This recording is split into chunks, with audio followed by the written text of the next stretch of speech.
أشهد أن لا إله إلا الله وحده لا شريك له وأشهد أن محمدا عبده ورسوله أما بعد فإن خير الحديث كتاب الله وخير الهدي هدي محمد صلى الله عليه وسلم وشر الأمور محدثاتها وكل محدثة بدعة وكل بدعة ضلالة وكل ضلالة في النار أعوذ بالله السميع العليم من الشيطان الرجيم من همزه ونفخه ونفسه يا أيها الناس اتقوا ربكم الذي خلقكم من نفس واحدة وخلق منها زوجها وبث منهما رجالا كثيرا ونساء واتقوا الله الذي تساءلون به والأرحام إن الله كان عليكم رقيبا يا أيها الذين آمنوا اتقوا الله وقولوا قولا سديدا يصلح لكم أعمالكم يغفر لكم ذنوبكم ومن يطع الله ورسوله فقد فاز فوزا عظيما قال رب اشرح لي صدري ويسر لي أمري واحلل عقدة من لساني يفقهوا قولي ربي زدني علما وزدني فهما সমস্ত প্রশংসা সেই মহান সত্তা আল্লাহ সুবহানাহু ওয়া তাআলার জন্য, যিনি আমাদের সৃষ্টি করেছেন। শুধু সৃষ্টি করেননি,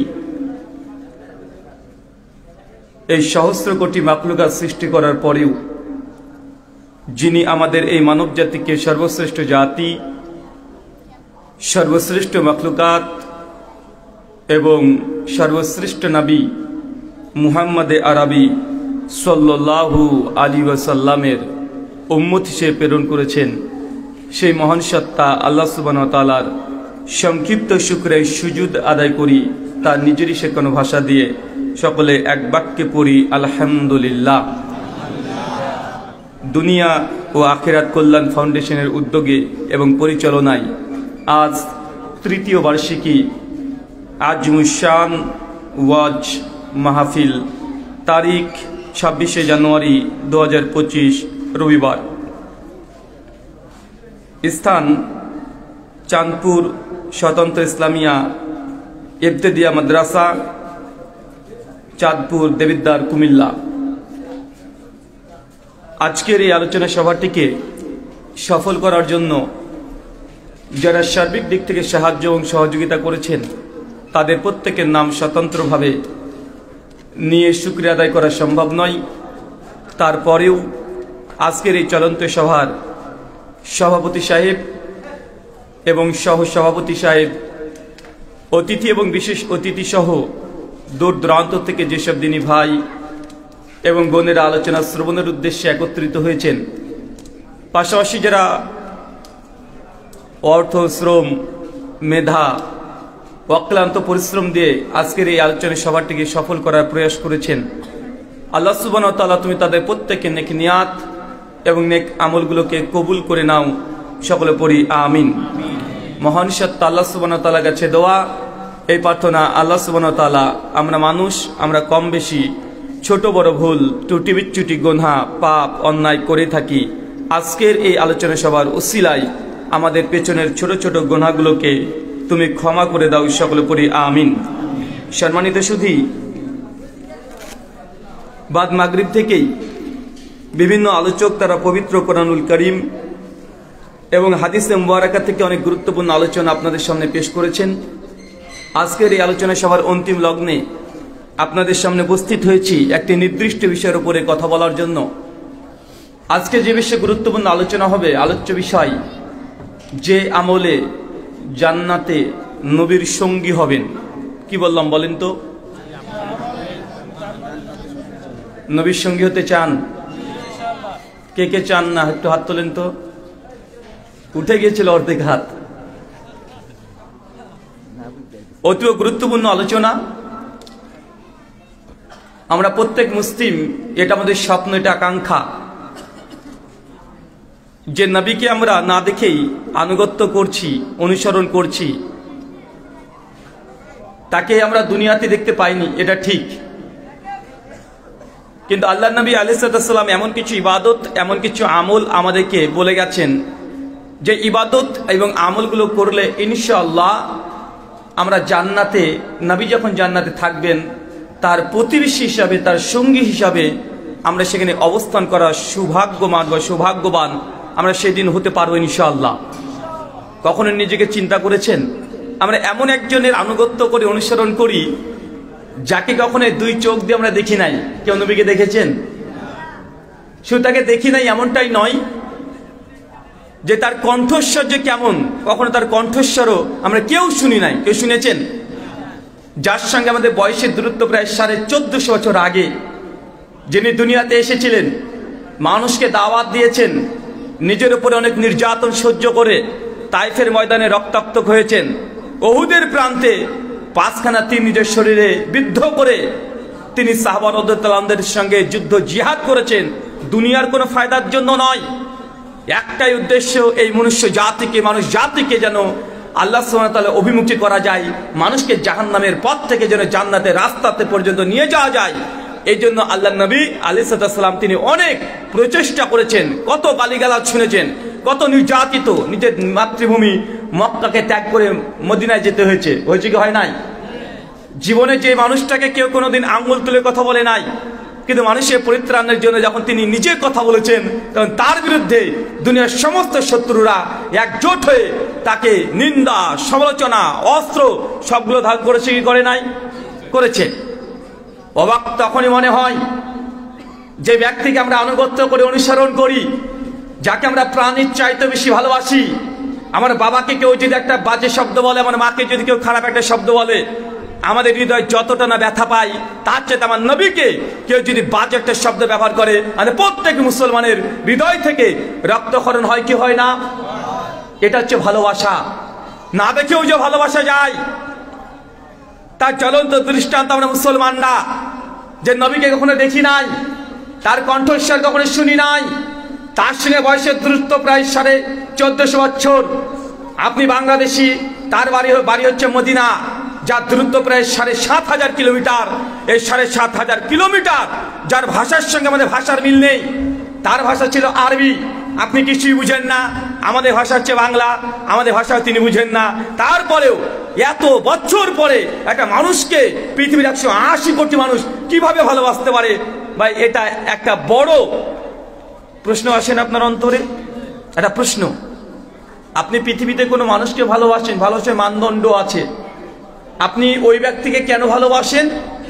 কারণ সে আপনাকে কোনো সময়তে সহযোগিতা করেছিল, সাহায্য করেছিল, আপনি বিপদে পড়েছেন, উদ্ধার করেছে, এই জন্য তার প্রতি আপনার ভালোবাসা, তার প্রতি আপনার যে মহব্বত, এটা জেগে উঠেছে।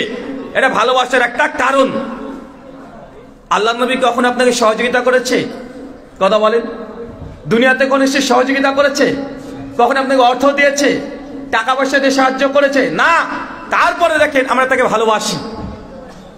আপনি আপনার স্ত্রীকে ভালোবাসেন কারণ তার সৌন্দর্যে আপনি পাগল হয়ে গেছেন। তার সৌন্দর্য, বাহ্যিক দৃষ্টি, সৌন্দর্য, এটা আপনাকে পাগল পাড়া করে দিয়েছে, এই জন্য আপনি স্ত্রীকে ভালোবাসেন। কিন্তু আল্লাহর নবীকে আপনি কখনো দেখেছেন তিনি কখন কখন তিনি কেমন তিনি দেখতে ছিলেন? আমরা তাও জানি না, তারপর আমরা ভালোবাসি। এটা হচ্ছে প্রকৃত ভালোবাসা। আপনাকে আমি এক আশ্বাস দিতে চাই, যাকে আমরা দুনিয়াতে দেখি নাই, যেন আল্লাহ সুবহানাহু ওয়া তাআলাকে দেখি নাই, ফেরেশতাকে দেখি নাই, নবী রাসূলদেরকে আমরা দেখি নাই, তারপর তাদের প্রতি আমাদের ভালোবাসা আছে। তাই এমন কিছু ইবাদত আমলের কথা আজকে আপনাদের সঙ্গে শেয়ার করব, যে ইবাদতগুলো করলে আপনিও জান্নাতে নবীর সঙ্গী হতে পারবেন। বেশি বলবো না, রাত্রি 11টা পার হয়ে গেছে। অল্প স্বল্প আলোচনা করব, যৎসামান্য কিছু বলবো যেটা আপনি বুঝতে পারেন, আর সেটাকে আমলে বাস্তবায়ন করে আমাদের যেই মূল উদ্দেশ্য জান্নাত, শুধু জান্নাত নয়, জান্নাত নবীর সঙ্গী হওয়া। ভাই বলেন তো জান্নাত কয়টা? আরো জোরে বলেন। কে বলছে 8টা, কে বলছে 1টা? জাহান্নাম কয়টা? 1টা। কিন্তু আপনাদের কুমিল্লার মানুষ বলে যে 8টা জান্নাত আর জাহান্নাম 7টা, বলে না? চাচা, জান্নাত একটা, জাহান্নাম কয়টা? জাহান্নাম একটা। জান্নাতের দরজা আছে 8টা আর জাহান্নামের দরজা আছে 7টা। জান্নাতের এক একটা দরজার এক এক রকমের নাম আছে। যেমন বাবু রাইয়ান, এই দরজাটা কিয়ামতের মাঠে আল্লাহ সুবহানাহু ওয়া তাআলা মানুষের যখন হিসাব নিকাশ সমস্ত কিছু হয়ে যাবে, এই কথা বলেন না, যখন সমস্ত হিসাব নিকাশ হয়ে যাবে, মানুষকে যখন জান্নাতে প্রবেশ করানো হবে, সেই জান্নাতের নাম একটা দরজা আছে বাবু রাইয়ান। এই দরজা দিয়ে শুধুমাত্র তারাই প্রবেশ করবে যারা দুনিয়াতে অধিক পরিমাণে সিয়াম রোজা পালন করেছে। ফেরেশতারা ডাকবে, কে সে রোজাদার ব্যক্তি? তখন আপনি প্রবেশ করবেন ওই দরজা দিয়ে। কেন? কারণ আপনি যে বেশিরভাগ সিয়াম নফল রোজা পালন করছে, এই জন্য যে অধিক পরিমাণে দান করছে আল্লাহকে খুশি করার জন্য, তার জন্য স্পেশাল একটা দরজা থাকবে। যে অধিক পরিমাণে নফল সিয়াম সালাত আদায় করেছে, তার জন্য আলাদা একটা দরজা থাকবে। তার মানে বুঝতে পারলাম জান্নাত একটা, জান্নাতের দরজা 8টা, জাহান্নাম একটা, জাহান্নামের দরজা 7টা। আচ্ছা, আর একটা প্রশ্ন করি, বলেন তো জান্নাতে 10খানা প্রাণী, দুনিয়া 10টা প্রাণী জান্নাতে প্রবেশ করবে, সে প্রাণীগুলোর নাম কি কি বলেন? কুকুর আছেন একটা, কুত্তা, হ্যাঁ, আর কি? খেজুর গাছ, ওটা তো প্রাণী না, ওটা জড় পদার্থ। 10খানা, হ্যাঁ, গরু যাবে, এটা বিড়াল, ক্যাট, ম্যাও, আর কি রে ভাই, এটা জানি না তো, জানেন না? এই হাদিস জানা নাই কেন? ওই সালে আলাইহিস সালাম উট নিয়ে যাবে না, আসাবে কাহাফের কুত্তাটা যাবে না, হুদহুদ পাখি যাবে না, নবী সুলাইমান আলাইহিস সালামের ওই যে পিঁপড়া, ওগুলো যাবে না? এর কথা বলে না কি অবাক? এরা কি নিজে কনফিউজ নাকি? হাদিস পড়ে নাই, এটাই ঠিক। আলহামদুলিল্লাহ আপনারা পড়েন নাই, কারণ এটা কোনো হাদিসই না, এটা বক্তাদের তৈরি করা। কথা বুঝতে পারলেন? যে 10 প্রকারের প্রাণী যে জান্নাতে প্রবেশ করবে, বিভিন্ন আলোচকরা আলোচনা করে, এটা কোনো হাদিসই না, এটা বক্তারা নিজেরা তৈরি করেছে। এটা কোনো জাল, কোনো সনদও পাওয়া যায় না, এটা বক্তাদের শুধুমাত্র মানুষকে ধরে রাখার জন্য গল্প বানিয়ে এই কথাগুলো প্রচলন করা হয়। জানবো, একটু আগে আমি আপনাদেরকে বলেছিলাম, মানুষ মনে করে জান্নাত 8টা আর জাহান্নাম 7টা, কিন্তু আসল ঘটনা জান্নাত একটা, জাহান্নামে একটা, তার দরজা 8টা আর 7টা। এই কিছু কিছু জিনিস সহির মধ্যে কিছু আমাদের বক্তাদের অতিরিক্ত বাড়াবাড়ি করার কারণে কিছু শব্দ যুক্ত করে দিয়ে কোনটা ঠিক আর কোনটা বেঠিক এটা নির্ণয় করা এখন খুব কঠিন হয়ে গেছে। হয়েছে কি হয় নাই? হয়েছে। চলেন আমরা আপনাকে বোঝানোর চেষ্টা করি, যে আমল এমন কিছু ইবাদত করবেন যে ইবাদত করলে নবীর সঙ্গী হওয়া যায়। প্রথম, কোরআনুল কারীম সূরা নিসা সূরা নম্বর 4 আয়াত নাম্বার 69, আল্লাহ সুবহানাহু ওয়া তাআলা বলেছেন, মান ইউতিল্লাহ, যে আমি আল্লাহর আনুগত্য করলো, ওয়া রাসূলা, এবং আমার রাসূলের অনুসরণ করলো, এরা কার সঙ্গে থাকবে? আল্লাহ 4টে ক্যাটাগরি তিনি তুলে ধরেছেন। ও নবীন, তারা নবীদের সঙ্গী হবে। ও সিদ্দিকিন, যারা সত্যবাদী আবু বকর রাদিয়াল্লাহু আনহুর মতো, তাদের সঙ্গী তারা জান্নাতে হবে। ও শুহাদা, যারা শহীদ হয়ে গেছে। বদরের 313 জন সাহাবী যারা শহীদ হয়েছিলেন, কিছু কিছু সাহাবী, উহুদের প্রায় 70 জন সাহাবী যারা শহীদ হয়েছে, আমিরে হানজালা রাদিয়াল্লাহু আনহা, এমন বিখ্যাত সাহাবীদের সঙ্গে আপনি জান্নাতে থাকবেন। এবং সলিহিন, যারা উম্মতের নেককার পরেজগার বান্দা ব্যক্তি যারা দুনিয়া থেকে চলে গেছে, তাদের সঙ্গে জান্নাতে থাকবে। শর্ত কি? কথা বলেন। যারা আল্লাহর ইবাদত করেছে, আনুগত্য করেছে, আল্লাহর বিধানকে নিজের বিরুদ্ধে চলে গেলেও মেনে নিয়েছে, আর যারা রাসূলের হুবহু অনুসরণ করেছে, এরাই যখন জান্নাতে যাবে তখন নবীদের সঙ্গে থাকবে, তারা সিদ্দিকদের সঙ্গে থাকবে, তারা শুহাদা যারা শহীদ হয়ে গেছে তাদের সঙ্গে থাকবে, আর যারা নেককার সলিহিন তাদের সঙ্গে থাকবে।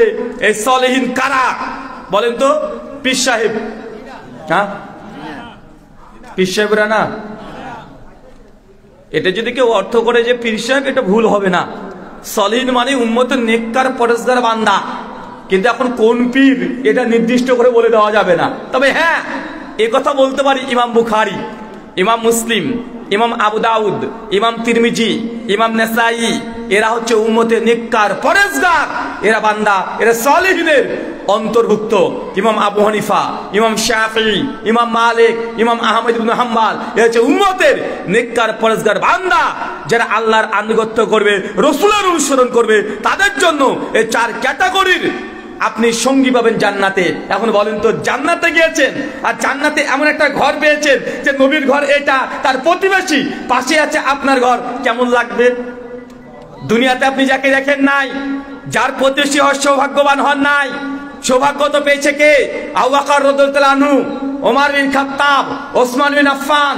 আশেপাশে নবীর সঙ্গে সবসময় থাকতেন, নবীর জন্য জীবন দিয়েছেন, নবীর পেছনে নামাজ পড়েছেন, নবীর খুতবা শ্রবণ করেছেন, হিজরত করেছেন, মক্কা থেকে মদিনাতে যুদ্ধে অংশগ্রহণ করেছেন। এমনকি নবীর শেষ অন্তিম সময় তারা প্রেসিডেন্ট দাঁড়িয়ে ছিল। তারা কতই না সৌভাগ্যবান, কিন্তু আমরা তাকে দেখি নাই, তার কণ্ঠ শুনি নাই, কিন্তু তারপরে তাকে আনুগত্য অনুসরণ করছি। আল্লাহ নবী এই জন্য বলছে, আমাকে যারা দেখে ঈমান এনেছে, পরবর্তী আমার উম্মত যারা আছে, যারা না দেখে আমার আনুগত্য অনুসরণ করবে, আমাকে মেনে নিবে, তাদের ডবল আজর, মানে ডবল সওয়াব। তা তো নবীকে দেখেছে, দেখে নাই? কিন্তু আমরা না দেখে তাকে ভালোবাসি, না দেখে তার আনুগত্য করি। তার বিরুদ্ধে একটাকে যে টুক শব্দ করে আনে, ব্রেন কাজ করে না, হৃদয় থেকে রক্তক্ষরণ হয়ে যায়। বাপের বিরুদ্ধে বললে মুসলমান মেনে নাই, মায়ের বিরুদ্ধে বললে মুসলমান মেনে নাই, কিন্তু আল্লাহ নবীর বিরুদ্ধে বাজে একটা শব্দকে প্রয়োগ করলে, সে মুসলমান হোক আর নাস্তিক হোক, হৃদয় থেকে আপনাদের রক্তক্ষরণ হয় কি হয় না? হয়। এটা হচ্ছে আমরা যে আল্লাহ নবীকে ভালোবাসি, এই চলন্ত দৃষ্টান্ত। কিন্তু আমরা এই ভালোবাসাতে সকলেই একমত, কিন্তু এই আমল যে বলছে আল্লাহ নবীর আনুগত্য অনুসরণ করতে হবে, আমরা এখানে আমরা কেউ একমত না। একমত নাকি? এখানে এসে ঝামেলা হয়ে যায়। অনেক মানুষ আছেন, নবীর আনুগত্য প্রথমে বাহ্যিক দিক থেকে শুরু করতে হবে। আপনি পৃথিবীর যদি কোনো মানুষকে যদি ভালোবাসেন, একজন নায়ককে যদি ভালোবাসেন, কি করেন? নায়কের ড্রেস আগে নকল করেন, কি করেন না? না, কিভাবে চুল কাটে, কোন পোশাকটা পরে, কিভাবে প্যান্ট পরে, কিভাবে চুলটা আঁচড়িয়ে দেয়, ভাই এরকম সব নকল করেন কি করেন না? তার দাড়ির স্টাইল কেমন, তার গোফের স্টাইল কেমন, কি ধরনের পোশাক পরছে, এটা আমি নকল করি কি করি না?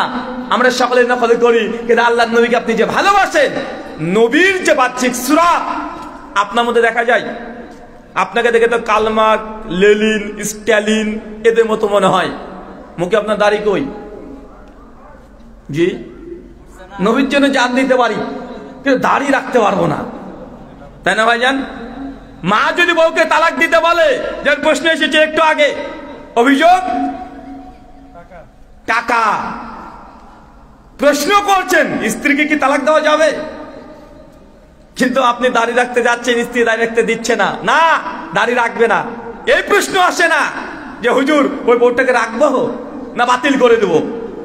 কিন্তু আপনার এখন একটু এই টাকার প্রতি লালসা আছে। মা তো ঠিকই বলছে, টাকা কেন দিবে না, ওর বাপের আছে তো, মানে আপনার স্বার্থ জড়িয়ে আছে, এই জন্য প্রশ্নটা আসছে। এমন প্রশ্ন আসে না, কথা বলেন। আরে আল্লাহ নবীর বাহ্যিক সূরত দাড়ি রাখা শুধু আল্লাহ নবীর না, পৃথিবীতে এমন কোন নবী নাই, এমন কোন শরীয়ত আল্লাহ নাযিল করে নাই যে শরীয়তে দাড়ি রাখার কথা নাই। সহিহ বুখারী কিতাবুল লিবাস হাদিস নাম্বার 5090 আল্লাহ নবী বলছেন, ইবনে আব্বাস থেকে আর সহিহ মুসলিম আসছে আমাদের আয়েশা থেকে, কিছু বর্ণনা আসছে 5টা আর কিছু বর্ণনা আছে 10টা, যে প্রত্যেক নবী রাসূলের কিছু ফিতরাত ছিল। প্রথম, তার দাড়িটাকে বড় রাখবে, গোফটাকে ছোট করবে, আর গোটা শরীরের যেগুলো অবাঞ্ছিত লোম এগুলো ঊর্ধ্বটান 40 দিন তারা উপড়ে ফেলবে, তারা খতনা করবে। এরকম 10টা খানার নিদর্শন আছে প্রত্যেক নবীদের সুন্নাত। তো এই সুন্নাত আপনি পালন করেন না কেন? দাড়ি কেন রাখেন না বলেন? আপনার ওজোর পেশ করেন, বউকে তালাক দিবেন, মা বলেছে টাকার জন্য, দাড়ি কেন রাখেন না? কে নিষেধ করেছে? নবীকে ভালোবাসি, 350 জর্দা মুখে পান। আপনার 350 মানে বুঝেন না, আমাদের ইন্ডিয়াতে চলে, মানে দরজার টেম্পার কোনটা আছে, 60, 120, 250, 350, মানে এটা মানে জর্দার টেম্পার। আপনাদের মানে নাম চলে নাকি হাকিমপুরি, হ্যাঁ বাবা, নুরানি। আহারে কি নাম, সব জান্নাতি নামগুলো নিয়ে দখল করে রেখে দিয়েছে। নুরানি মানে জর্দা, চিন্তা করেছেন মানে কত খাটাসে, মানে নামটা দিয়েছে, মানে নুরানি কায়দা, নুরানি কোরআন, নুরানি মাদ্রাসা, ও নাম দিয়ে দিয়েছে। এটা হচ্ছে নুরানি জর্দা, স্পেশাল হুজুরদের খাবার, তাই না? নুরানি দিয়ে হুজুরদের জন্য এটা জায়েজ করে দিয়েছে। আমি অবাক হই, বিশেষ করে আপনাদের কুমিল্লা, ব্রাহ্মণবাড়িয়া, এদিকে তো আশিকের রাসূলের অভাব নেই, আছে নাকি? সব আশিকের রাসূল, মানে টাকনার নিচে কাপড় আর হাকিমপুরি জর্দা, আর নবীজির আগমন শুভেচ্ছা স্বাগতম চিৎকার মারছে আর জুলুস বের করছে। এটা হচ্ছে আশিকের রাসূল, আছে না? নাই এমন কথা বলেন। আসারান নবীর আনুগত্য করছে, অনুসরণ করছে, আন্দোলন করছে যে দুনিয়াতে কোনো ব্যক্তির আনুগত্য অনুসরণ চলবে না, যে নবীর বিরুদ্ধে চলে যায় একজন ব্যক্তির আনুগত্য করতে হবে, সেটা আল্লাহর নবী। তাদেরকে বলছে ওয়াহাবি, আছে না? নাই কথা বলেন। আছে। আল্লাহ নবী বলছেন সে মুসলিম 195 নম্বর হাদিস, কোন ব্যক্তি যদি টাকনা নিচে জামা কাপড় প্যান্ট যদি চলে যায়, মাকাদু মিনান নার, তার থাকার জায়গায় জাহান্নাম। কোথায়? থাকার জায়গায় জাহান্নাম। সত্যি যে নবীকে ভালোবাসতে চান, প্রথমে বাহ্যিক দিক থেকে আপনার সুরাতের পরিবর্তন করতে হবে। আজকে আলোচনা শোনার পরে যে প্যান্ট পরেছেন, এই প্যান্ট আর পরতে পারবেন না যতক্ষণ না প্যান্টটা কেটে এই টাকনার উপরে না করছেন, ততক্ষণ পরা যাবে না। কেন? নবীকে আপনি ভালোবাসেন, দাবি করছেন, দাবি করলে তার ড্রেসকে নকল করতে হবে কি হবে না? কথা বলেন। অবশ্যই নকল করতে হবে। আপনার স্ত্রী, আপনার মেয়ে, ও তো আমাদের ইন্ডিয়ান পাখি ড্রেস কেনার জন্য আপনাকে কত রকমের ঝামেলা করেছে না? ওই যে পাখি ড্রেস লাগবে, পাখি ড্রেস না হলে ঈদে যাবে না, এই পোশাকটা লাগবে, কোন সিনেমার নায়ক কি করেছে ওটা নিয়ে সব সময় ব্যস্ত। আপনার ছেলে মেসি কাটিং চুল কেটেছে, আছে না? নাই। গাছনি কাটিং চুল কাটছে, পোশাক পরিচ্ছদ সবসময় একদম ইহুদি খ্রিস্টানদের নকল করছে। আপনি দাবি করছেন আপনি মুসলমান, আপনি আশিকে রাসূল, কিন্তু নবী সুন্নাত আপনার বাহ্যিক দিকে একটাও নাই। আপনারা যদি বলি ভাইজান টাকনার নিচে কেন কাপড় পরেছেন, নবী তো নিষেধ করেছে, আপনি বলছেন আল্লাহ নবী বলেছেন অহংকার বশত যদি হয় তবে থাকার জায়গায় জাহান্নাম, কিন্তু আমার অহংকার নাই। ভাই বলছি কি বলছেন? কথা বলেন। বলছে ওর নাকি অহংকার নেই। অহংকার কোনটারই ভাই? নবী আদেশ করেছে তুই মানছিস না, এটাই অহংকার। নবীর আদেশ তুমি মানছো না, এটাই তোমার জন্য অহংকার। কেন? সাহাবী ওমর বিন খাত্তাব কি তার মধ্যে খুব বেশি অহংকারী ছিল নাকি? টাকনার উপরে কাপড় তিনি পরতেন কেন? সাহাবীদের হৃদয় কি অহংকার যুক্ত ছিল না অহংকার মুক্ত ছিল? কথা বলেন। আরে অহংকার মুক্ত ছিল। তাদের জুহুদ, তাদের দুনিয়া বিমুখতা এত উঁচু মানের আপনি কল্পনা করতে পারবেন না। তারপরে কোন একজন সাহাবী তাদের টাকনা নিচে কাপড় পরেছে এমন কোন দৃষ্টান্ত নাই। একটাই পাওয়া যায় মুসনাদ আহমদে, আবু বকর রাদিয়াল্লাহু আনহু আল্লাহ নবীর কাছে সে জিজ্ঞাসা করেছিলেন আবু বকর প্রসঙ্গে যে তার টাকনা নিচে কাপড় চলে যায়, এই ব্যাপারটা কি? আল্লাহ নবী বলেছিলেন আবু বকরের ভিতর কোনো অহংকার নাই। তো এটা তো আবু বকরের জন্য সার্টিফিকেট নবী দিয়েছে, আপনার সার্টিফিকেট কে দিয়েছে আপনাকে? আপনার মধ্যে যে অহংকার নাই, এই সার্টিফিকেট আপনি কোথায় পেয়েছেন? আল্লাহ নবী তো আবু বকরের সার্টিফিকেটটা দিয়েছে, আপনার সার্টিফিকেট কোথায়? যে আপনি তারপরে আজ পর্যন্ত আপনার টাকনার উপরে আপনি কাপড়টা এখনো মানে টাকনার নিচে এখনো আপনার চলছে। 24 ঘন্টার মধ্যে আপনার টাকনার নিচে যদি কাপড় থাকে এটা কেটে আগে ছোট করে নিতে হবে। এটা বাহ্যিক দিক থেকে আল্লাহর সুন্নাত, আল্লাহ নবীকে ভালোবাসার একটা আলামত। আর দুই কি বললাম বলেন তো? এই যে দায় রাখতে হবে। হুজুর বিয়ে করিনি, যে বিয়ে করেননি না, মানে এই জায়গাতে যুবকরা এসে বলছেন বিয়ে করিনি, যে দাড়িটা রেখে দিই তাহলে বউ পাওয়া যাবে না। আপনি কি ভাবছেন হুজুরদের বউ নাই? আপনার কয়টা বউ? হুজুরদের 3টে 4টে, কোন হুজুরও 5টা করে ফেলে, হারাম তাও করে। ওই দেখেন বলছে কাজী ইব্রাহিম সাহেবের 4টে বউ, আমার জানা নাই। উনি 4টে বউর কথা নিউজ দিচ্ছেন। আপনি কি মনে করছেন দাড়ি থাকলে মানে বউ পাওয়া যায় না? আরে ভাই মার্কেটে দাড়িওয়ালাদের চাহিদা বেশি। কথা বুঝতে পারলেন না? কারণ যখন যে বিয়ে করতে চায়, সংসার করতে চায়, সে সংসার করার জন্যই বিয়ে করতে চায়। আরে মনে রাখবেন দাড়িওয়ালাকে যে কোনো মেয়ে বিয়ে করবে না। যারা সংসার করতে চায়, যারা পরিবারকে গঠন করতে চায়, তারা দাড়িওয়ালা বিয়ে করবে। আর যারা চায় যে না সংসার করব না, সংসার একটা না, বিয়ে করবে একজনকে কিন্তু সংসার করবে 10 জনকে, তারা দাড়িওয়ালা ছেলের সঙ্গে বিয়ে করবে না। কথা মনে বুঝতে পারেননি? মিশকাত হাদিস নাম্বার 71 আল্লাহ নবী বলছেন এই সৃষ্টি জগৎ রচনা সৃষ্টি করার 50,000 বছর পূর্বে সমস্ত তাকদির আল্লাহ সুবহানাহু ওয়া তাআলা লিখে দিয়েছেন। তাই আপনি যদি দাড়ি রাখেন তারপরে যে বউটা পাবেন, দাড়ি না থাকলেও ওই বউটা আপনি পাবেন। আপনার বউ আমি দখল করতে যাব না। কথা বুঝতে পারলেন না মনে হয়? আর তাকদীর তো লেখা আছে। আপনি কিসের ভয় পাচ্ছেন? এখানে ভয় পাওয়ার কোনো জরুরত নেই। অনেক চাচার বয়সের মানুষকে দেখছি যে দাড়ি নেই। চাচা কি খবর? হ্যাঁ, আপনি আবার আর একটা করার ইচ্ছা আছে নাকি? না আর একটা চাচি কি শেষ হয়েছে লাগবে নাকি? হ্যাঁ, কে বললো লাগবে? ও লাগবে নাকি? মানে বাঙালি তো আমরা ঝুলে বলে দিই সবকিছু। প্রথমে বাহ্যিক দিককে সুরাত, একটা উদাহরণ দিয়ে বুঝতে পারবেন। বলেন তো, একটা মানুষ যখন ডাক্তার পাস করে তার গাড়ি পেছনে একটা প্লাস চিহ্ন লাগিয়ে দেয় না? হ্যাঁ, লাগাই তো। কেন লাগাই? সে ওটা নিয়ে গর্ববোধ করছে। একজন পুলিশ যখন তার ড্রেস পায়, সে ড্রেসটা সে পরিধান করে না? তা আপনি যে মুসলমান, আপনার ড্রেস কই?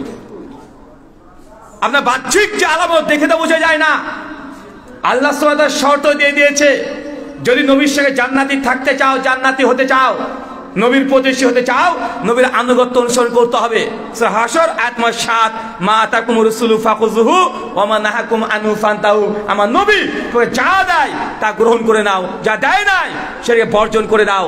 একটাই হৃদয় থেকে প্রশ্ন আসবে, আমার নবী কি করেছে সেটা আপনাকে ধারণ করতে হবে। যতই আপনার বিরুদ্ধে চলে যাক না কেন, ওটাকে গুরুত্ব না দিয়ে নবীর প্রত্যেকটা ছোট করে সুন্নাত, এই অজুহাত থেকে নবীর কোনো সুন্নাতকে বর্জন করা যাবে না। আমাদের সমাজে একটা ফিতনা আছে, নবীর সুন্নাত পালন করতে গেলে কিছু মানুষ বলে এটা ছোটখাটো সুন্নাত। এরা আহলে হাদিস সবসময় ছোট ছোট মাসালা নিয়ে কথা বলে। কে বুকের উপরে হাত বাঁধলো, কে নাভির নিচে হাত বাঁধলো, কে 8 টাকার তারাবি, কে 20 টাকার তারাবি, কে জোরে আমিন বললো, কে আস্তে আমিন বললো। এইবার আহলে হাদিসদেরকে বলে যে এরা সবসময় ফিতনা করে ছোটখাটো মাসালা নিয়ে। ভাই এই কথা বলে কি বলে না? বলে। আপনাকে কে অধিকার দিয়েছে আল্লাহর নবীর সুন্নাতকে ছোটখাটো বলার? নবীর সুন্নাতকে ছোটখাটো বলা মানে নবীর শানে এটা বেয়াদবি, নবীর সঙ্গে অপমান করা। দেখেন সুনান আবু দাউদ কিতাবুস সালাত হাদিস নম্বর 755, বিখ্যাত সাহাবী আব্দুল্লাহ ইবনে মাসউদ রাদিয়াল্লাহু তাআলা আনহু জঙ্গে জামালের সময় 32 হিজরিতে তিনি মৃত্যুবরণ করেন। তিনি বলছেন, আবু দাউদের 755 নম্বর হাদিসটা উঠিয়ে দেখবেন। ইবনে মাসউদ বলছেন, একদিন আল্লাহ নবী সালাত আদায় করছেন, নবীর ডান পাশে আমি দাঁড়িয়ে গেলাম সালাতে। তারপরে আমি আল্লাহর নামাজ পড়ছেন, আল্লাহু আকবার, নামাজ শুরু করে দিয়েছেন। ইবনে মাসউদ বললেন যে আমিও গিয়ে আল্লাহু আকবার হাত বাঁধলাম নবীর সঙ্গে। লক্ষ্য করেছেন? কি বলেন তো? ডান হাতের উপরে বাম হাত কে বেঁধেছে? সাহাবী ইবনে মাসউদ। তুই ডান হাতের উপরে বাম হাত বেঁধেছে। আমার হাত বাঁধে কোথায়? বাম হাতের উপরে ডান হাত। আর উনি বেঁধেছেন ডান হাতের উপরে বাম হাত। ইবনে মাসউদ বলছেন, নামাজরত অবস্থায় আল্লাহ চট করে আমার হাতটাকে ধরে বাম হাতের উপরে ডান হাত করে দিলেন। আমার প্রশ্ন, আপনি যে বলছেন যে নবীর সুন্নাত ছোটখাটো, হাত কোথায় বাঁধতে হবে এটা নিয়ে দ্বন্দ্ব করার দরকার নেই। হাত ছেড়ে দিলে কি নামাজ হবে না? এই প্রশ্ন কেন আসবে? আল্লাহ নবী যদি এটাকে ছোটখাটো মনে করতেন, নবী নামাজের সময় সচরাচর এদিক ওদিক তাকান না। নামাজের সময় দুনিয়াবি কোনো কাজ করা মানে জায়েজ নয়, এটা নিষিদ্ধ। কিন্তু আল্লাহ নবী নামাজরত অবস্থায় তিনি নামাজের তরিকা চেঞ্জ করে দিচ্ছে। নবী তো মানে চাইলে পারতেন যে নামাজ শেষ হবে, তাহলে ইবনে মাসউদকে বলতেন, ইবনে মাসউদ তুমি এইভাবে হাত বেঁধেছো, এইভাবে বাঁধা ঠিক হয় নাই, তুমি বাম হাতে করে ডান হাত বাঁধবে, শেখাতে পারতেন কি পারতেন না? পারতেন। কিন্তু তিনি অপেক্ষা করেন নাই। নামাজের মধ্যে তার হাতের স্থান পরিবর্তন করে দিয়েছে। আপনাকে কেউ অধিকার দিয়েছে আল্লাহ নবীর সুন্নাতকে ছোটখাটো বলার? এই পোকাটাকে দূর করতে হবে আপনার ব্রেন থেকে। নবীর কোনো সুন্নাত ছোটখাটো নয়।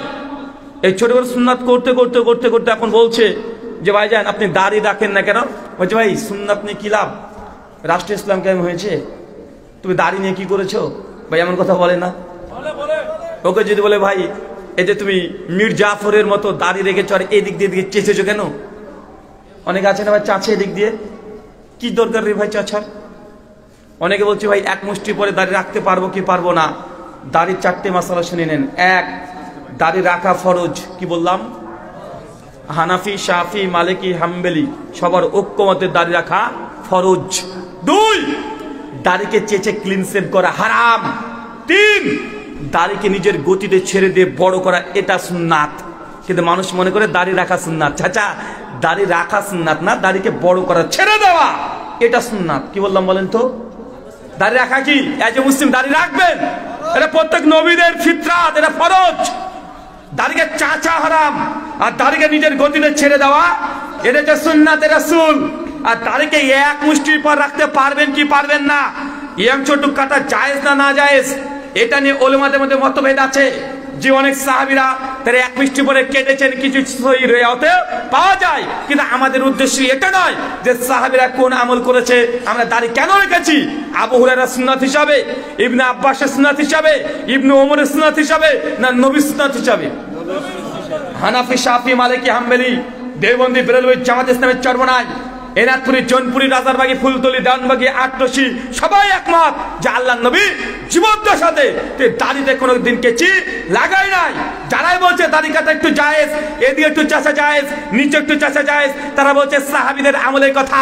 তো দাড়ি রাখা কাজ সুন্নাত, নবীর সুন্নাত হিসেবে যদি পালন করেন দাড়িতে হাত দিতে পারবেন না। আর যদি বলেন না যে জায়েজ কাজটা করব, তাহলে আপনি দাড়ি কাটতে পারেন, চাচতে পারেন, আপত্তি নাই। তবে আল্লাহ জানিয়ে দিয়েছেন যে নবীর আনুগত্য করবে, সুন্নাত অনুসরণ করবে, সে কার সঙ্গে থাকবে? আল্লাহ নবীর সঙ্গে থাকবেন। এখন আপনার সিদ্ধান্ত আপনার কাছে। আর দ্বিতীয়ত বিষয়, আল্লাহ নবীর কোন সুন্নাতকে ছোট করে বলবেন না। ছোট করে সুন্নাত বলা মানে নবীর আদর্শকে লঙ্ঘন করে দেওয়া, চলে যাওয়া। আল্লাহ সুবহানাহু ওয়া তাআলা তুমি আমাদেরকে বোঝার তৌফিক দান করে চলে পড়ি, আমিন। মনে রাখবেন আর একটা তৃতীয় নম্বর বিষয়, পবিত্র কোরআনুল কারীম সূরা বনী ইসরাঈল 17 আয়াত নম্বর 71 আল্লাহ জানাচ্ছেন ইয়াউমা নাদু কুল্লা উনাসিন বিইমামিহিম, কিয়ামতের মাঠে প্রত্যেক মানুষকে, দুনিয়াতে আপনি যাকে নেতা হিসেবে মেনে চলেছেন, হাশরের মাঠ আপনার তার সঙ্গে হবে।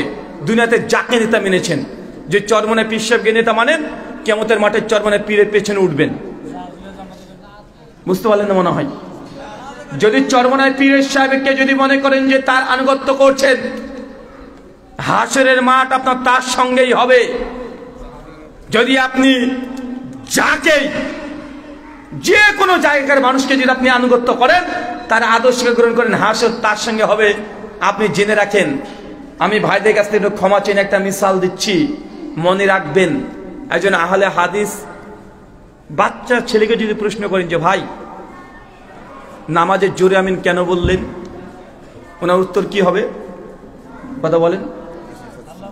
আরে আল্লাহ নবী বলতে বলেছে, সাহাবীরা বলেছে, নবী আদেশ করেছে। সহিহ বুখারী হাদিস 780 আল্লাহ নবী জানিয়েছেন, যখন ইমাম সাহেব গায়রিল মাগদুবি আলাইহিম ওয়ালাদ যালিমিন বলতে বলবে, ফাকাল আমিন, তোমরা আমিন বলো।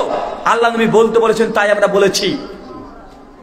সুনান তিরমিজি 248 নম্বর হাদিস, আল্লাহ নবী বলেছেন মাদ্দা বিয়া সাউতিহা ওয়া রাফা বিয়া সাউতিহা, যখন আমিন বলবে তখন এই মাদটাকে উঁচু করে বলো এবং একটু টান দিয়ে বলো আমিন, এই কোয়ালিটি ভাবে বলো। আল্লাহর জবাব এটাই, যেমন নবী বলতে বলেছে তাই আমি বলেছি। মাফ করবেন, একজন হানাফি ভাইকে জিজ্ঞাসা করেন, ভাই আপনি আস্তে আমিন কেন বললেন? কি বলে? ভাই আমাদের মাযহাবে আছে আস্তে বলা। সাধারণ আমজনতার উত্তর এটা। একটু আলেম শ্রেণীর যদি হয়, উনি বলবেন যে ইমাম আবু হানিফা রাহিমাহুল্লাহ, তার ইস্তেহাদ, তার সিদ্ধান্ত, তার ফতোয়া যে আস্তে আমিন বলতে হবে। তার মানে আপনি মানলেন কাকে? ইমাম আবু হানিফা রাহিমাহুল্লাহকে। আহলে হাদিসরা কাকে মেনেছে? কোরআনের এই আয়াতের আলোকে হানাফি ভাইয়ের আমি বলি না যে জাহান্নামে যাবে, ওরাও জান্নাতে যাবে। তুমি থাকবে কার সঙ্গে? ইমাম আবু হানিফার সঙ্গে। আহলে হাদিস থাকবে কার সঙ্গে? নবীর সঙ্গে। কেন? কারণ আমরা তো নবীর প্রেমিক। নবী আমল করতে বলেছে তাই করি, আর তুমি বলেছো তোমার ইমাম সাহেব বলেছে তাই করে, তাই তুমি করেছো। তুমি ইমামকে প্রাধান্য দিয়েছো, আমি নবীর আমলকে হুবহু আমল করেছি। অতএব জান্নাতে তুমি হলেও জেনে রাখবে, আহলে হাদিসরা যে কোয়ালিটির জান্নাত ভোগ করবে, ওই কোয়ালিটির জান্নাত তোমার দ্বারা ভোগ করা সম্ভব নয়। কারণ মাঝখানে তুমি একটা ভায়া মাধ্যম ধরেছো। ধরেছে কি ধরে নাই? ধরেছে। আপনাকে আর একটা উদাহরণ দিয়ে বুঝতে পারবেন। আমল এক, জান্নাত ভাগ হয়ে যাবে। একই আমল। আপনাদের বাংলাদেশের শাফি মাযহাব আছে? আমার জানা মতে নাই। শাফি বা হাম্বলিরা নাই। আর ইন্ডিয়ার কেরালাতে অনেকগুলো আছে। সৌদি আরবে চলে যাবেন, অনেক পেয়ে যাবেন। মালয়েশিয়াতে পাবেন। বলেন তো হাম্বলি শাফি রাজুল আমিন বলে না? আল হাদিসরা বলে দুজন আমল এক না, এক না। হাম্বলি থেকে জিজ্ঞাসা করেন, শাফি থেকে জিজ্ঞাসা করেন, আমিন জোরে তুই কেন বললি? বলবো আমাদের মাযহাবে আছে তাই, আমাদের ইমাম এই ফতোয়া দিয়েছে তাই। ভাই বলে কি বলে না? আল্লাহকে জিজ্ঞাসা করবেন, বলে নবী বলতে বলেছে তাই। তো দুজনের আমল এক, কিন্তু আকীদার ভিন্নতা করা থাকার কারণে জান্নাতের ভাগ হবে কি হবে না? যারা আল্লাহ আল্লাহ নবীর আনুগত্য করবে, যে যার আনুগত্য করবে কিয়ামতের মাঠে সে তার সঙ্গে থাকবে। বাংলার মুসলমান বুঝে নাই যে আল্লাহর নবীর উম্মত যে আপনি কত গর্বিত। আল্লাহর নবী মানে আপনি বুঝতে পারছেন না, কিয়ামতের মাঠে সমস্ত নবীরা যখন নিজেদের ব্যাপারে নিজেরাই সন্দেহাতীত থাকবে, সেই সময় আল্লাহর নবী মুহাম্মদ সাল্লাল্লাহু আলাইহি ওয়াসাল্লাম উম্মতের জন্য তিনি শাফাত করবে। আপনি কোন পীরের কাছে গিয়ে বসে আছেন? পীর নিজেই জানে না সে জান্নাত যাবে না জাহান্নাম যাবে। নবীরা যে সময়তে চিন্তিত থাকবে, শেখ আব্দুর রাজ্জাক বিন ইউসুফ এই কথা বলেছিল। তাই কিছু মানুষ বলছে, আরে বাপ রে বাপ, নবীরা চিন্তিত থাকবে। আরে এই কথা তো স্বয়ং তাজকিয়াতুল আউলিয়ার মধ্যে পরিষ্কারভাবে বাইজিদ বুস্তামির জীবনীতে আলোচনা করতে গিয়ে লিখছেন যে কিয়ামতের মাঠে সমস্ত নবীরা যখন একদম ছুটে ছুটে আসবে উম্মতদেরকে নিয়ে, ওই সময় বাইজিদ বুস্তামি পতাকা নিয়ে আসবে। তো তাদের গ্রন্থ রচনা করে রেখে দিয়েছে, সেটা আব্দুর রাজ্জাক বিন ইউসুফের উপরে তারা অভিযোগ করছে। চলেন সহিহ বুখারী হাদিস নাম্বার ৭২০৫, আল্লাহ নবী বলছেন কিয়ামতের মাঠে প্রথম যার কবর ফেটে উত্থিত হবে তিনি কে বলেন তো? কোন নবী? কোন নবী বলেন? আমাদের সর্বশেষ নবী মুহাম্মদ সাল্লাল্লাহু আলাইহি ওয়াসাল্লাম। প্রথম যার হিসাব হবে কোন নবীর? এই উম্মতে মুহাম্মাদি। আপনি অবাক হবেন, মুসনাদে আবি ইয়ালা এবং মুসনাদে আহমদের মধ্যে হাদিস আসছে, প্রত্যেক নবী আল্লাহ নবীর সামনে যখন আসছে তাদের জামাত নিয়ে, আল্লাহ তাকিয়ে দেখছে কিছু নবী আছে তার পেছনে 100 উম্মত, কিছু নবী আছে তার পেছনে মাত্র 50 জন, কিছু নবী আছে তার পেছনে মাত্র দেখছে 10 জন, আর কিছু নবী আছে তার পেছনে কোনো উম্মতি নাই, কেউ নাই। নূহ আলাইহিস সালাম 1টা বছর নয়, 2টা বছর নয়, 950 বছর দাওয়াত দিয়েছে। কত বছর? 950 বছর দাওয়াত দিয়েছে। মুফাসসিররা বলছে 40 জন, 45 জন, 50 জন, 100 জন মতো নবী নূহের উম্মত ছিল। দাওয়াত দিয়েছে কত বছর? 950 বছর। আল্লাহ নবী বলছেন কিয়ামতের মাঠে আমি তোমাদেরকে নিয়ে গর্ববোধ করব, কারণ আমার উম্মত কিয়ামতের মাঠে সব চাইতে বেশি হবে। আপনি কোন পীরের কাছে ছুটছেন? সহিহ বুখারী উক্ত হাদিসে নবী বলছেন যখন আল্লাহ সুবহানাহু ওয়া তাআলা কিয়ামত সংগঠিত করবেন, সমস্ত নবীরা সিজদারত অবস্থায় থাকবেন।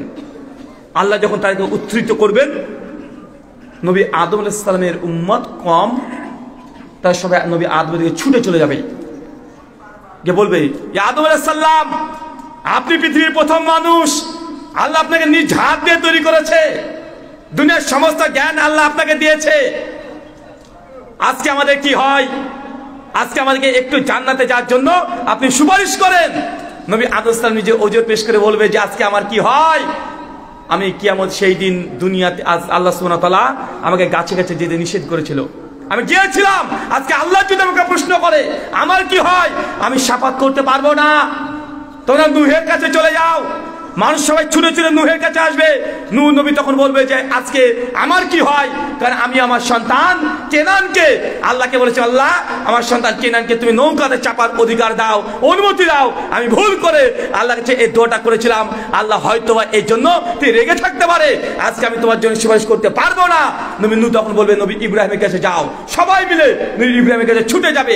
আবুল আম্বিয়া, সমস্ত নবীদের পিতা নবী ইব্রাহিম একই কথা বলবেন যে আজকে আমি এই কাজের জন্য যোগ্য নই, আমি তোমাদের শাফাত করতে পারবো না আজকে, কারণ আমিও জীবনে 3টে তাওরিয়া করেছিলাম। আমাকে যখন জিজ্ঞাসা করেছিল যে এটা তোমার কে, আমি বলেছিলাম বোন, অথচ ওটা আমার স্ত্রী ছিল, আমি তাওরিয়া করেছি। আজকে আমি এই দিনে আল্লাহ সুবহানাহু ওয়া তাআলা যদি আমাকে জিজ্ঞাসা করে আমি নিজেই কি জবাব দেবো সেটা নিয়ে টেনশনে আছি। তোমরা সবাই ছুটে যাও নবী ঈসার কাছে। ঈসা নবী একই কথা বলবে।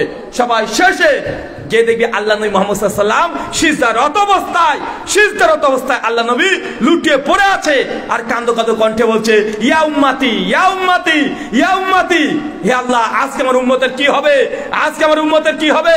ভাইজান আপনি বুঝতে পারছেন না, আপনি পীরের কাছে চলে গেছেন, মাজারে চলে গেছেন, কিন্তু আপনার নবী কিয়ামতের মাঠে আপনার জন্য কাঁদবে। অন্য নবীরা তার উম্মতের সঙ্গে সম্পর্ক ছিন্ন করার জন্য তারা প্রস্তুতি নিয়ে নিয়েছে, একমাত্র আল্লাহ নবী তার উম্মতকে নিয়ে চিন্তিত আছে। আপনি পীরের দরবারে গরু ছাগল দিচ্ছেন, আপনি এখন আল্লাহ নবীকে চিনতে পারেননি, এখনো চিনতে পারেন নাই। মিশকাত হাদিস নাম্বার 200-194, সুনান দারিমি 435, শেখ আলবানী সনদ হাসান বলেছেন, শেখ সোহেব আর নসরত দুর্বলতা প্রকাশ করেছেন। আল্লাহ নবী একদিন বসে আছেন, ওমর বিন খাত্তাব তিনিও বসে আছেন, আবু বকর রাদিয়াল্লাহু আনহু তিনিও বসে আছেন, তিনজন শ্রেষ্ঠ মানুষ বসে আছেন। ওমর বিন খাত্তাব তাওরাতের একটা কপি, একটা পৃষ্ঠা নিয়ে এসে আল্লাহ নবীর সামনে পড়তে শুরু করেছেন। যখনই আল্লাহ নবীর সামনে ওমর বিন খাত্তাব তাওরাত পড়ছে, বলেন তো তাওরাত কি? তাওরাত কি? আসমানি কিতাব। কোন নবীর উপরে অবতীর্ণ হয়েছে? নবী মুসার উপরে। আল্লাহর কিতাব কে পড়ছে? ওমর ইবনে খাত্তাব। যত পড়ে আল্লাহ তত রেগে যায়, ওমর বিন খাত্তাব আরো পড়ে, নবী আরো রেগে যায়।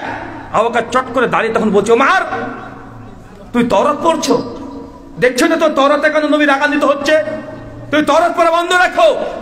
আল্লাহ নবী চট করে দাঁড়িয়ে উঠে তখন বলছেন, ওয়াল্লাযী নাফসি বিয়াদি মুহাম্মদ, ওমর সেই সত্তার কসম যারাতে আমি নবীর প্রাণ আছে, তুই তাওরাত পড়ছো। আর তাওরাত তো অবতীর্ণ হয়েছে মুসার উপরে, স্বয়ং মুসা যদি জীবিত হয়ে চলে আসে ফাত্তাবিউনি, তবে নবী মুসাকেও আমার আনুগত্য অনুসরণ করে মুসাকে জান্নাত যেতে হবে, আর তুই তাওরাত পড়ছো। এই হাদিসের ওইটা আপনি বুঝতে পারেননি,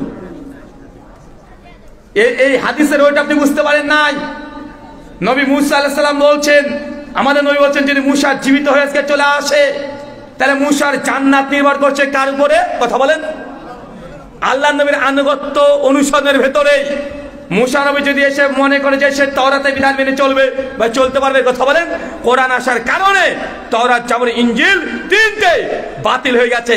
নবী মুহাম্মদ সাল্লাল্লাহু আলাইহি ওয়াসাল্লাম আসার কারণে নবী মুসা, ঈসা, দাউদ, সুলাইমান, ইউনুস, ইউসুফ, ইউসা, ইয়াকুব যত নবী আছে তাদের সকলের শরীয়ত বাতিল হয়ে গেছে, রহিত করে দিয়েছে। কিন্তু আপনি এখনো আল্লাহ নবীর আনুগত্য বুঝতে পারেন নাই।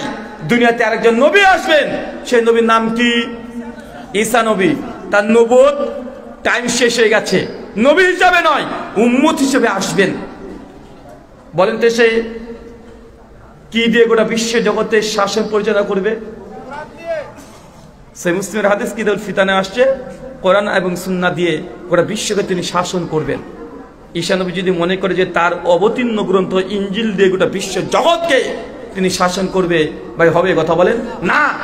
আমার প্রশ্ন এটাই, যদি নবী মুহাম্মদ সাল্লাল্লাহু আলাইহি ওয়াসাল্লাম আসার কারণে নবী ঈসার আনুগত্য, মুসার আনুগত্য বাতিল হয়ে যায়, তাই দুনিয়াতে যত পীর বলেন, বুজুর্গ বলেন আর ইমাম বলেন, তাদের আনুগত্য কিভাবে জায়েজ হতে পারে? আল্লাহ সুবহানাহু ওয়া তাআলা তুমি আমাদেরকে নবীর প্রত্যেকটা সুন্নাতের উপর আমল করার তৌফিক দান করো, সকলে পড়ি আমিন। 2 নম্বর আমল, সুনান আবু দাউদ 1320 নম্বর হাদিস। আল্লাহ নবী সাধারণত সুন্নাত নফল নামাজ কোথায় পড়তেন? বাড়িতে পড়তেন। তাহাজ্জুদের নামাজ কোথায় পড়তেন? বাড়িতে পড়তেন। তো আল্লাহ নবী যে তাহাজ্জুদের নামাজ বাড়িতে পড়েন, সাহাবীরা তো নবী কিভাবে রাত্রি জাগরণ করে এটা জানতেন না, কারণ তাহাজ্জুদের নামাজ তো বাড়িতে পড়ছে।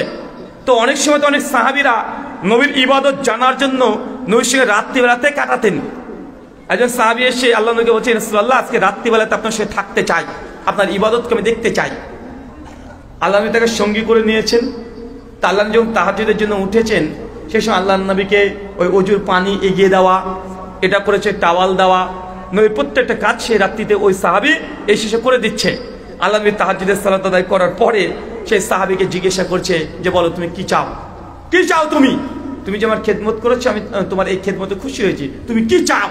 ওই ডাইরেক্ট আল্লাহ নবীকে বলছে, রাসূলুল্লাহ আমি জান্নাত আপনার সঙ্গে থাকতে চাই। কি চাই বলেন তো? জান্নাতে কি চাই? নবীর সঙ্গে থাকতে চাই। বলেন তো আপনাকে যদি বলতো যে আপনি কি চান, আপনি কি বলতেন? আপনার যদি আমি এখন বলি যে আপনি বলেন তো কি চান, আপনি কি বলবেন? ভাই একটা সেলফি দেন, ভাই আপনার মোবাইলটা দিয়ে দেন।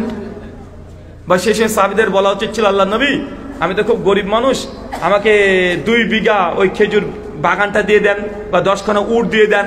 চাইতে পারতো তো। সাহাবী কিছু না চেয়ে বলছে, ইয়া রাসূলুল্লাহ জান্নাতে আপনার সঙ্গে সঙ্গী হতে চাই। আল্লাহ নবী তার কথা শুনে বলছে যে ডাইরেক্ট জান্নাত, মানে কেউ যদি নবীর সঙ্গী হয়ে যায়, ভাই বলেন তো তার আর কোনো ভয় আছে? তার আর কোনো চিন্তা আছে? না কবরে ভয় থাকবে, না কিয়ামতের মাঠে ভয় থাকবে, না ফুলসিরাতে ভয় থাকবে, কোনো জায়গায় ভয় নাই। ডাইরেক্ট বলছে তুমি আপনার সঙ্গে থাকতে চাই। আল্লাহ প্রশ্ন করছে আবার, আচ্ছা ঠিক আছে আর কি চাও বলো? কোনো কথা নাই, ডাইরেক্ট আবার বলছে নবী আমি আপনার সঙ্গে থাকতেই চাই। 3 বার। আরে আর কি চাও? বলছে ইয়া রাসূলুল্লাহ আমি জান্নাত আপনার সঙ্গে থাকতে চাই, আর কিছু চাই না। আল্লাহ তো বললেন যে সত্যি যদি তুমি এমনটা চাও তাহলে প্রত্যেক রাত্রিবেলাতে তুই সিজদাতে পড়ে থাকো। ইমাম হাজার ফাতুল বারির মধ্যে হাদিস নিয়ে এসে আলোচনা করে বলছেন এই হাদিসের অর্থ হচ্ছে তাহাজ্জুদের সালাতে দাঁড়িয়ে যাও। তাহাজ্জুদ যে যত বেশি পড়বে, যার যত বেশি তাহাজ্জুদ হবে আমলে থাকবে, সে নবীর তত নিকটবর্তী হয়ে যাবে। কথা বুঝতে পারলেন না মনে হয়? নবীর সঙ্গে হতে চান এবার? আজকে হাদিস শোনার পরে তাহাজ্জুদ আর মিস করা যাবে না, তাহাজ্জুদ পড়তে হবে। চাইলে 2 রাকাত, সম্ভব যদি না হয় 2 রাকাত আপনার নামাজ তাহাজ্জুদে পড়তে হবে, মিস করা যাবে না। যে নবীর সঙ্গী হতে চান, দুনিয়াতে নবীর সঙ্গী হতে পারেন নাই, ইনশাআল্লাহ জান্নাতে আল্লাহ এই আমলগুলো করে নবীর সঙ্গী হিসাবে আমাদের প্রত্যেককে কবুল করে না। সকলে বলি আমিন। তাহাজ্জুদের ফজিলত অনেক অনেক আছে, অনেক আছে। মুস্তাদ আহমদ হাদিস নম্বর 8216 সনদ হাসান। ওমর বিন খাত্তাব বসে আছেন, আল্লাহ নবী বসে আছেন। একজন অপরিচিত সাহাবী এসে আল্লাহ নবীকে বলছেন, ইয়া রাসূলুল্লাহ আমি মদিনার একটা মেয়ের সঙ্গে আমার প্রেমের সম্পর্ক ছিল, তার সঙ্গে এমন কোনো কিছু নেই যে আমি করিনি।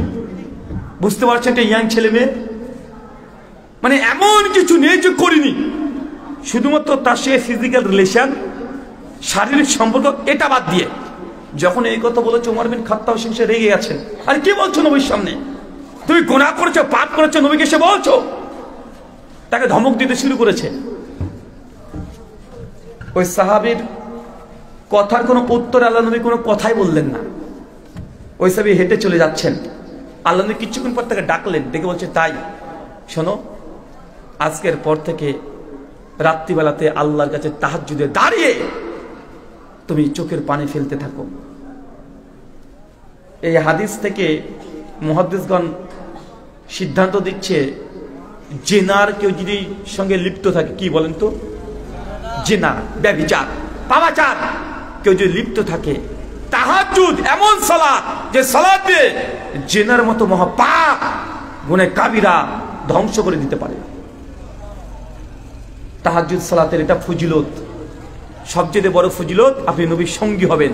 এর চাইতে বড় ফজিলত দুনিয়ার জমিনে, আসমানের জমিনে আর কিছু হতে পারে? কথা বলেন। 3 নম্বর আরেকটা আমল, সুনান তিরমিজি 2117 নম্বর হাদিস। আল্লাহ নবী বলছেন কেউ যদি এতিম সন্তান, এতিম বুঝেন? এতিম বুঝেন? যার বাপ মা মারা গেছে, এতিম, এতিম যদি প্রতিপালন করেন, নবী বলছেন সে আর আমি কিয়ামতের মাঠে থাকবো এই অবস্থায়। কি অবস্থা বলেন তো? মানে এতটা পাশাপাশি থাকবে। এটা আপনার দায়িত্ব, আপনার কর্তব্য, জোর করে নয়। এলাকা থেকে ইয়াতিম আছে তাকে নিয়ে এসে হাত পা ধরে নিয়ে এসে তার খেদমত করা, তার পরিচর্যা করা, তাকে প্রতিপালন করা, বয়স যখন হবে তার বিবাহ দিয়ে দেওয়া, নিজের সন্তানের মতো ব্যবহার করা, এটা আপনার দায়িত্ব যদি আপনি নবীর সঙ্গে জান্নাতে থাকতে চান। বলেন তো কয়টা আমলের কথা বললাম? কয়টা বললাম? একজন চট করে দাঁড়িয়ে বলেন তো কি কি বললাম? কি রে ভাই, দেখেছেন? আরে গোটা বক্তব্য বলতে পারে না, জাস্ট 3টে আমলের কথা বললাম। 3টে আমল বলেন, কি কি বললাম? যে 3টে আমল করলে জান্নাত নবীর সঙ্গী হওয়া যায়। জোরে বলো। বাহ্যিক আমল কখন বললাম? না ভাই, একটু ভুল হয়ে গেছে তাহলে বুঝতে। নবীর সুন্নাতের অনুগত্য অনুসরণ করা, একটা নামাজ, রোজা, হজ, যাকাত, দান, সাদকা, বিবাহ, শাদী সবকিছু নবীর সুন্নাত মেনটেন করে করতে হবে। মানে নবীর সুন্নাত অনুসরণ করলে জান্নাত নবীর সঙ্গী হবেন। 2 তাহাজ্জুদের সালাত, মাশাআল্লাহ। 3 এতিম প্রতিপালন করা, করবো তো ইনশাআল্লাহ। এতিমটা আমল করবো। জাস্ট আমি ছোট ছোট আলোচনা এই জন্য করলাম যেন আপনার মনে থাকে। আলোচনা তো হাজার হাজার বক্তব্য ইউটিউবে পেয়ে যাবেন, নতুন কিছু না। আজকে আলোচনা থেকে 3টে জিনিস শিখতে পারলেন। কেউ যদি একজন আমল করে আর তার ডেস্টিনেশন যদি হয় নবীর সঙ্গে থাকতে চাই, ইনশাআল্লাহ আল্লাহ আমাদের 3টে আমল করে তুমি তৌফিক দান করে, সকলে বলি আমিন। জান্নাত নবীর সঙ্গী হওয়া তৌফিক দান করে, সকলে বলি আমিন। আমাদের মধ্যে যারা মৃত্যুবরণ করছে আল্লাহ তাদেরকে তুমি ক্ষমা করো, সকলে বলি আমিন। প্রশ্নোত্তর হবে না, ছুটি?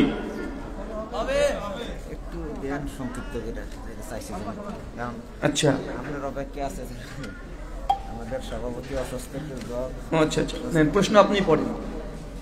প্রশ্নটা হচ্ছে, আমরা মা বাবাকে বলি, আমরা বাবাকে বাবা বলি, কিন্তু আমার বউ কি আমার বাবাকে বাবা বলতে পারবে? ইসলামে কি বলে? প্রশ্ন আমি রিপিট করবো, সমস্যা নেই ভাই। প্রশ্ন যে শ্বশুর এবং শাশুড়িকে বাবা মা বলে ডাকা যাবে কি যাবে না? ডাকতে পারবেন, কোনো সমস্যা নেই।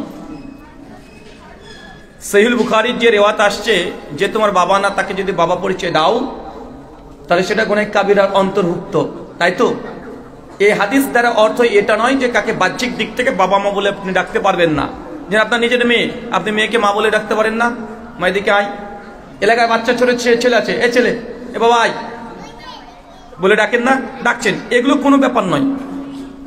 ব্যাপার হচ্ছে যে এমন কোন ছেলে আছে যা নিজের পিতার পরিচয়কে গোপন করে অন্য কাউকে পিতা বলে পরিচয় দেওয়া। কথা বুঝতে পারলেন? নিজের পিতার পিতৃ পরিচয়কে গোপন করে অন্য কাউকে পিতা বলে পরিচয় দেওয়া, এটা হারাম, এটা গুনাহ কাবিরা। কিন্তু কাউকে এমনি মুখে ডাকবেন, এই মুখে ডাকাটা এটা আপত্তিকর নয়। শুকরান। যে পালক সন্তান আছে, পালক সন্তান, আপনি একটা সন্তান প্রতিপালন করবেন, যখন জন্ম নিবন্ধন পত্র যখন লিখছেন তখন ওই পালক পুত্রের আসল বাবা তার নামটা লিখতে হবে, আপনার নাম লেখা যাবে না। কথা বুঝতে পারলেন? ছেলেটা প্রতিপালন হবে, আপনাকে বাবা বলে ডাকবে, আব্বা বলে ডাকবে, আব্বু বলে ডাকবে, সমস্যা নেই। কিন্তু খাতা কলম রেজিস্ট্রেশন সমস্ত কিছু নিজের পিতৃ পরিচয় তাকে জানিয়ে দিতে হবে। হ্যাঁ, বুঝি না। পালক পুত্রকে ভাইয়ের সঙ্গে তুলনা করেছে, কোথায়? ওটা দাসকে, ওটা দাস, দাসকে সহিহ বুখারীতে আছে যে তোমরা তাকে দাস বলো না, তাকে ভাই বলো। ওটা দাসকে, কি তো দাস, যুদ্ধে থেকে যেসব গনিমত আসে এবং দাস দাসী যেটা ছিল তাদেরকে ভাইয়ের সঙ্গে তুলনা করা হয়েছে। আর আল্লাহ নবী আলাইহিস সালামের পালক একজন পুত্র ছিল, তার নাম কি? জায়েদ। জায়েদ আল্লাহ নবীর সঙ্গে তার এমন একটা সম্পর্ক ছিল যে বাবা আর সন্তান। মুশরিক কাফেররা বলতো এটা মুহাম্মদের সন্তান। তখনই পবিত্র সূরা আহজাবের 40 নম্বর আয়াত থেকে 47 নম্বর আয়াতগুলো অবতীর্ণ হয়ে যায়। তো এখানে কেন আপনাকে বলি যে পালক পুত্রের যখন নিয়ে আসছেন তখন নিজের পরিচয় কার্ডে লেখা যাবে না। এমন হতে পারে যে সন্তানকে নিয়ে এসেছেন তার বাপের নাম জানেন না, এরকম হতে পারে কি পারে না? তার বাপের নামই জানা নেই, তখন কি করতে হবে? ওই জন্ম নিবন্ধন পত্র থেকে শুরু করে সমস্ত কাগজপত্র লিখে দিতে হবে আপনার নাম, ব্যাকেটে পালক পিতা, তার অরিজিনাল পিতা নয়। কেন? এটা একটা ক্রাইম। দেখাচ্ছে আপনি এমন একজনকে নিয়ে আসলেন আপনার বাড়িতে, প্রতিপালন করলেন, বড় হলো, ঠিক আছে, বড় হয়ে গেল। এখন তার যদি পিতৃ পরিচয় গোপন থাকে, তার বাবাকে সে যদি না জানে, বড় হওয়ার পরে যদি বিবাহ দেখে তার নিজের আপন বোনের সঙ্গে হয়ে যেতে পারে কি পারে না? সম্ভাবনা আছে না নাই? আছে। এই জন্য তার নিজের আপন পিতার পরিচয় গোপন রাখা যাবে না, তাকে প্রকাশ করে দিতে হবে। শুকরান। সৎকর ব্যক্তি মানব কল্যাণ